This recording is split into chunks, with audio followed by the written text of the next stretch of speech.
Oh no!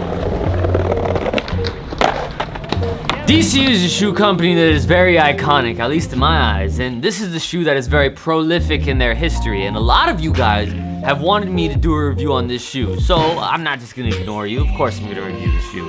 And this is the review of the DC Lynx OG.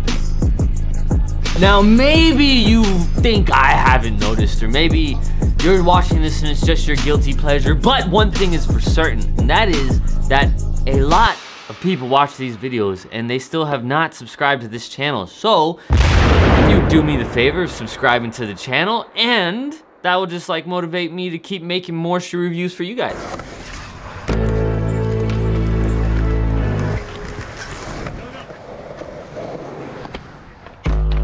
Now, of course, I don't know anybody at DC. They're not paying me to make this video for you guys, so I get to give you my honest opinion about these shoes that cost me $100. On DC's website, you can get them now for like $65 or $70. I think these cost me more because they were a limited colorway that I got a long time ago. Some of the bullet points that DC is pointing out about this shoe are: full grain leather, elastic tongue centering straps, keeping everything in place. Custom Pop Trading Company woven tongue label, which is basically the logo woven onto the tongue strap. Impact G heel cushioning, as well as an ortholite insole for extra cushioning. I can't even really talk about the insole because it's glued into the shoe, but we'll talk about that later. So first, let's talk about how these shoes fit. When I first put this shoe on my foot, it did feel extremely padded and comfortable, while at the same time being a little cramped around my toes, which I would say get a half size smaller. But the more I skated them, the more it broke in and the more looser it got around my toes. But it still did feel a little cramped. So if you get a chance to try them on before you get them, I would say try them on first. After they had broken in, they had loosened up around the toes, and I was able to skate them fine.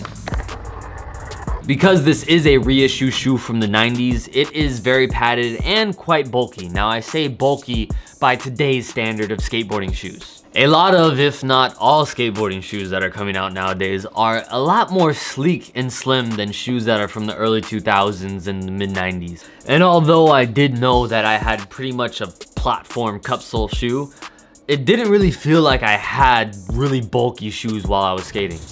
Now, yes, of course, this shoe is bulky, while at the same time, I did notice that this slimmer toe box made it feel that I did not have a giant bulky shoe like a lot of other shoes from the 90s, early 2000s era.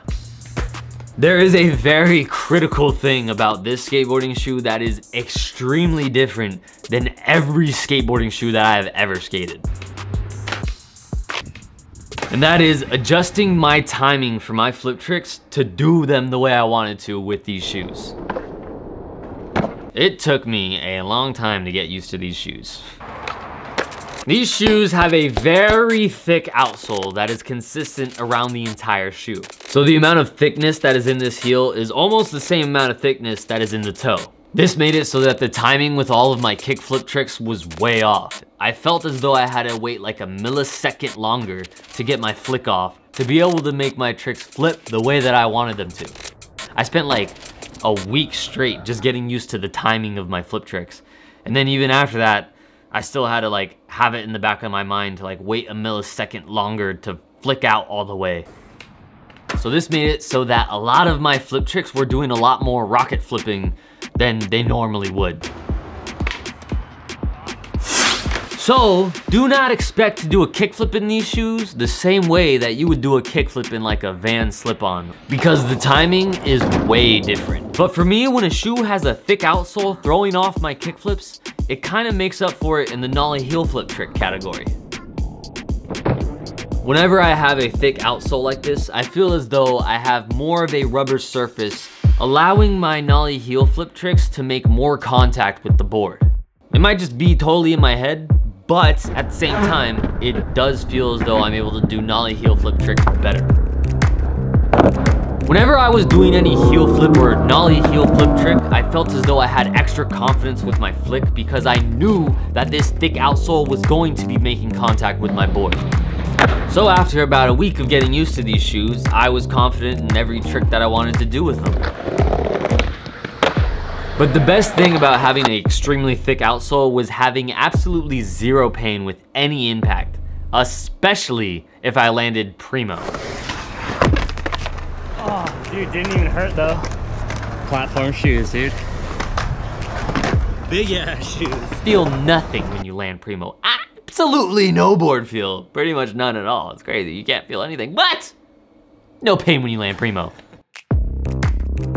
It is safe to say that the impact protection with these is above and beyond any shoe that I have ever skated. In addition to this outsole being extremely thick, there is a weird little gel thing inside the heel of the outsole, making it so that it's pretty much damn near impossible for you to get a heel bruise in these shoes. I did not have to put insoles in here, nor could I even check to see what the insole looked like because this insole's glued in here. This enormously padded tongue was pretty crucial in keeping my foot in place in this shoe, because although there are lace protectors on these laces making it so you don't break your laces, the very top eyelet does not have a lace protector. And that one eyelet is where I ended up breaking my laces. Other than that, this shoe is pretty much tank. I did not really see any real signs of wear and tear for the past 3 weeks that I've been skating this shoe. Leave a comment down below if you want me to start doing shoe reviews every week again, by the way. The reason why most of the upper is not really getting that messed up is because the majority of the damage is happening to this outsole. Because this outsole is so thick, you're not going to be hitting the rest of your upper that much. I barely ripped through any of these stitches, and if you're gonna mess up the upper, you're gonna have to get through this super thick outsole first. The tread on the bottom of these shoes is that pill pattern that is predominantly on a lot of DC shoes, but the tread is cut really deep on these, and I don't think that I would be wearing down this tread anytime soon. These shoes do look really cool when people are skating them. I think they look weird if people aren't skating them. But I was at the park yesterday, and someone literally walked up to me and asked me if I was wearing Gucci shoes. I was like, no, these are DCs. Quick little side note, I did end up wearing these more than just when I was skating. Just simply because they're really easy to slide on and off, so I like that. I could just step into them and take off. These shoes do have a small vent on the inside of the shoe for breathability, but to be honest, I didn't even really notice it. I guess it's nice to have. The DC Lynx is a pretty damn good skate shoe. Now that does not mean that I would want to be skating these again, because unfortunately for me, having to deal with that whole timing issue with my kickflips is a deal breaker.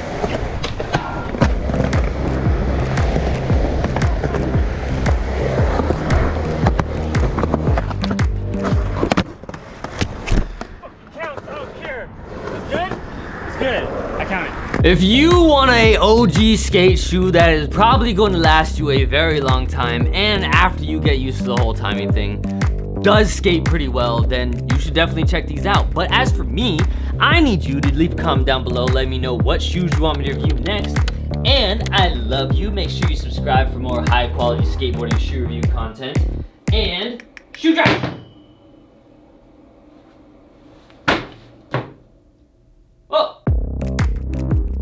If you've watched this far, leave a comment saying, "It's lit!" Okay, that's it. Bye.